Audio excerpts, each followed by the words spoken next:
If you're looking for some sneaky draft day running backs, this video's for you. Let's get it.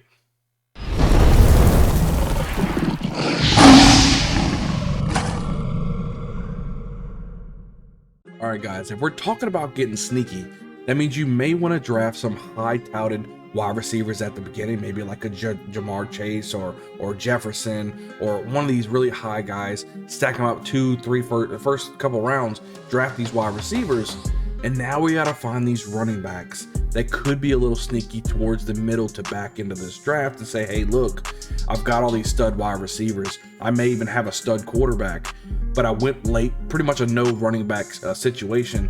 What am I going to do? Where am I gonna lead out? So let me go over a couple guys that could be very sneaky for your fantasy team and maybe not producing huge at the beginning of the season, but definitely making a name for themselves, pushing you towards the playoffs. The first guy I want to go over is Tony Pollard. Tony Pollard plays for the Dallas Cowboys, and he's backing up Ezekiel Elliott right now, but it's kind of a 50-50 timeshare. If you looked at what he was doing last year, he was out catching the ball. He was producing on his own sections of runs. There would be times Ezekiel Elliott wouldn't even be on the field because Tony Pollard was in there. Tony Pollard is a very, very good running back, and I'm telling you right now, if Ezekiel Elliott wasn't on the team, Tony Pollard would be considered a top running back. He would have to be a top 10 running back. He's that good. He plays for the Dallas Cowboys. They have a nice high-powered offense. They do have a decent offensive line, maybe not as much or as well as it was last year, but they do have an offensive line that's capable of him putting up some good numbers. Tony Pollard could easily rush anywhere between 80 to 100 yards a game with a touchdown, and I wouldn't kind of snicker at anything with that. He's that good. You could take Tony Pollard towards the middle of rounds. Grab him. I would like to start out in your flex if you can, but like I said, if you went with those high wide receivers, you may have to start them. Like again, you're really getting sneaky with this play, but he could produce for your fantasy team. Now another guy, if you want to get super sneaky, is Rashaad Penny. Rashaad Penny is the starting running back for the Seattle Seahawks, and he has a bit of an injury problem right now. So Kenneth Walker III, they drafted, they really like him. He's looking really good in camp. He could take over that situation if Penny's getting hurt. Penny has to be able to stay healthy or he's not going to be able to hold on to this job. But when he was given the opportunity last year, given 20 carries a game, this dude was a monster. It's almost like nobody could stop him.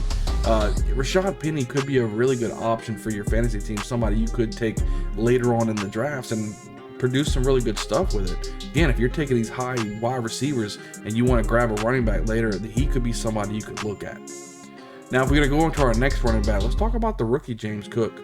The Bills wanted a running back to complement into Devin Singletary, if not take over Devin Singletary's job. If you guys remember, they were taking J.D. McKissick, and they had already agreed to a contract with him before the Commanders matched it and brought him back to him.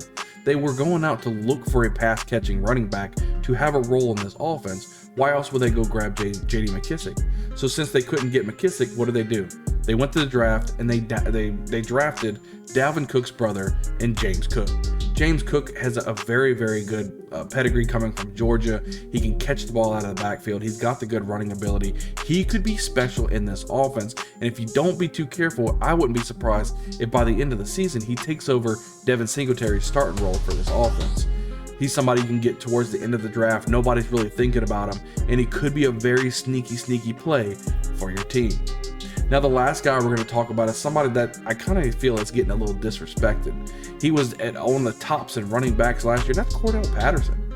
This dude is the do-it-all type of player for the Atlanta Falcons. This team is garbage. El Garbo. Really bad. And Cordarrelle Patterson is kind of taking advantage of that. They said right there this year they want to put him out in the wide receiver spot, but he plays a lot of running back. This dude is somebody you can grab towards the end of your draft. I believe in the sites ESPN and NFL, I believe they have him still as in the running back position. So it's somebody who's going to be all over the field. He even throws passes, he runs the ball, he catches the ball, he does everything, and all he does is stack up fantasy points. Whether they're winning, whether they're losing, it doesn't matter. Cordarrelle Patterson is a part of the offense, and he's going to be able to put up numbers for your fantasy team. He's not going very high in the drafts towards the middle rounds. Somebody, like I said, you want to grab these top wide receivers, Cordarrelle Patterson is a perfect opportunity for you to be able to score some points. As always, thank you for watching the video. If you hadn't hit that subscribe button, hit that subscribe button. We're putting out all types of information leading you up to your fantasy draft throughout your season to help you dominate and ultimately win the championship. I can't wait to see you guys on the next video. We'll see you guys next time.